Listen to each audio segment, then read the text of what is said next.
Καλώς ήρθατε στη δεύτερη ταινία της σειράς 2 ταινιών παραγωγής της SIA και του ESIG που περιγράφουν τους κινδύνους που ενέχει ο στατικός ηλεκτρισμός σε έφλεκτες ατμόσφαιρες.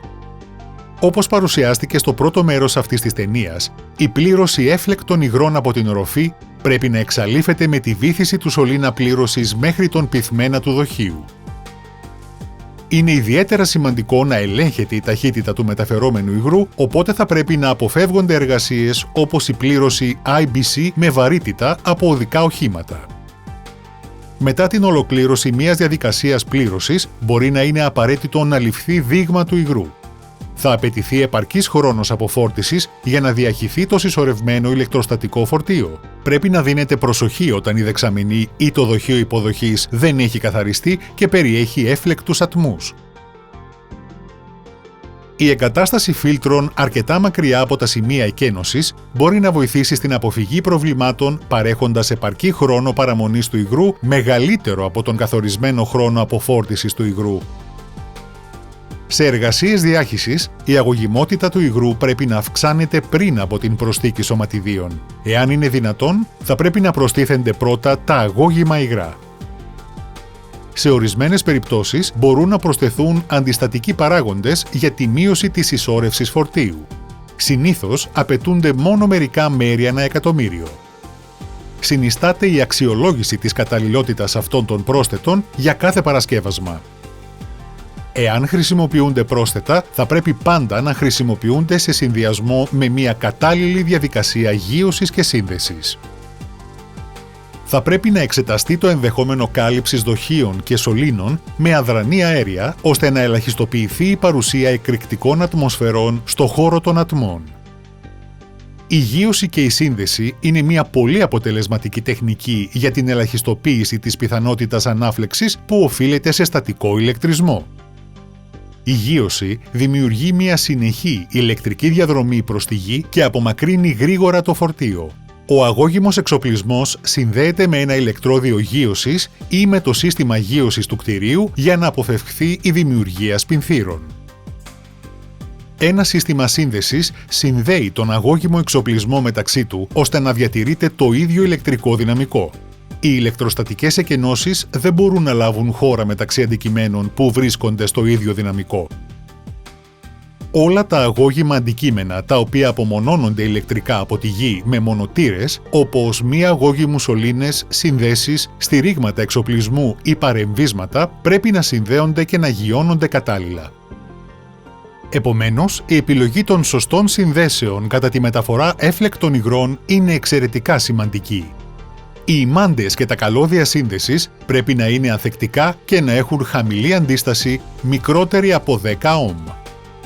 Ο φορητός εξοπλισμός πρέπει να γειωθεί σε ένα γνωστό σημείο αναφοράς γείωσης ή σε ένα κοινό σύστημα γείωσης χρησιμοποιώντας τα κατάλληλα εύκαμπτα καλώδια και σφιγκτήρες. Ο σφιγκτήρας πρέπει να έρθει σε επαφή με τις μεταλλικές επιφάνειες μέσω της βαφής, της κουριάς και των επιφανειακών ρήπων για να επιτευχθεί σύνδεση μικρότερη από 10 Ωμ. Τα μεταλλικά δοχεία πρέπει να γειώνονται με το σύστημα φόρτωσης μέσω καλωδίων γείωσης και κατάλληλου σφικτήρα γείωσης, ο οποίος διαπερνά την επίστρωση του χρώματος. Βεβαιωθείτε ότι και τα δύο δοχεία είναι κατάλληλα γειωμένα όταν μεταγγίζετε από το ένα στο άλλο. Κατά τη γείωση και τη σύνδεση, είναι ζωτικής σημασίας ο σφιγκτήρας να τοποθετηθεί πριν από την έναρξη των εργασιών πλήρωσης και να αφαιρεθεί όταν ολοκληρωθεί η πλήρωση. Μην επιχειρήσετε να τοποθετήσετε σφιγκτήρα ενώ η πλήρωση βρίσκεται σε εξέλιξη, καθώς αυτό μπορεί να προκαλέσει σπινθήρα. Όταν χρησιμοποιούνται μεταλλικά IBC, το πλαίσιο γύρω από τη δεξαμενή μπορεί να μην είναι συνδεδεμένο με τη δεξαμενή μέσω ημάντα γείωσης και, επομένως, τόσο το πλαίσιο όσο και η δεξαμενή θα πρέπει να γειώνονται χωριστά.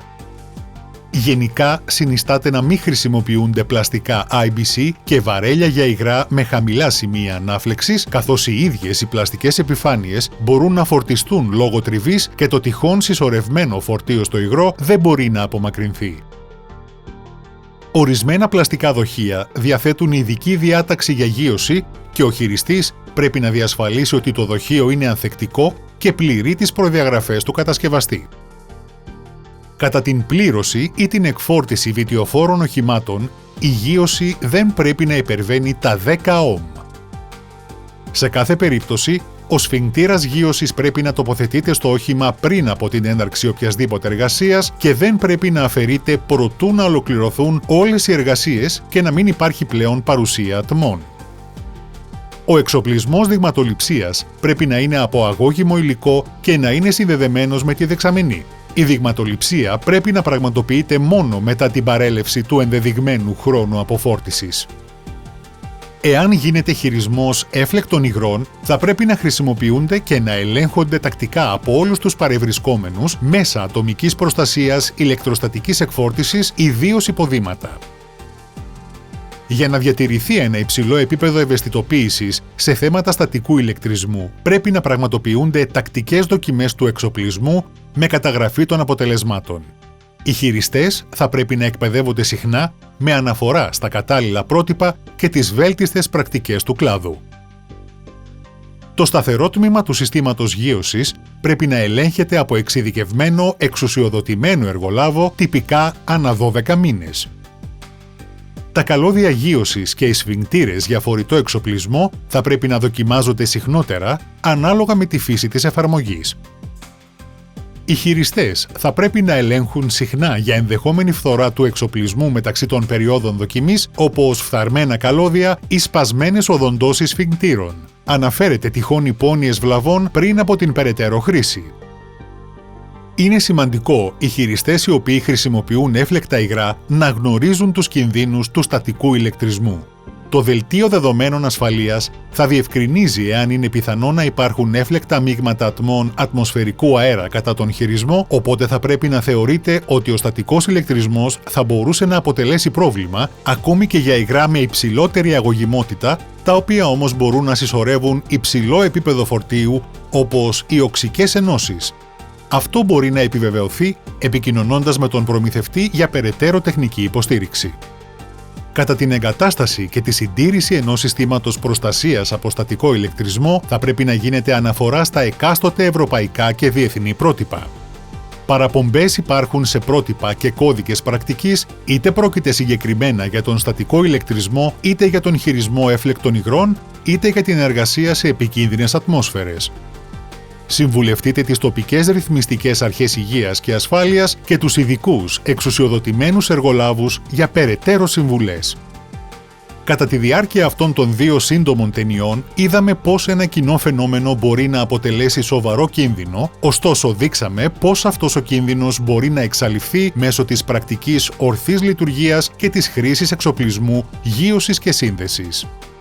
Οι διαλύτες διαδραματίζουν ζωτικό ρόλο στη βιομηχανία και μας επιτρέπουν να διαθέτουμε τα προϊόντα και τους πόρους οι οποίοι είναι θεμελιώδους σημασίας για την καθημερινή μας ζωή, ωστόσο είναι ασφαλείς εφόσον τους χειριζόμαστε σωστά. Η βιομηχανία διαλυτών είναι επαρκώς ρυθμισμένη και υπάρχουν πληροφορίες και συμβουλές οι οποίες διασφαλίζουν ότι ο κίνδυνος ο οποίος συνδέεται με τον κίνδυνο του στατικού ηλεκτρισμού μπορεί να ελαχιστοποιηθεί ή ακόμη και να εξαλειφθεί. Σας ευχαριστούμε που παρακολουθήσατε αυτήν τη σύντομη παρουσίαση και αν χρειάζεστε περισσότερες πληροφορίες μπορείτε να επισκεφθείτε τους εκτενείς ιστότοπους μας.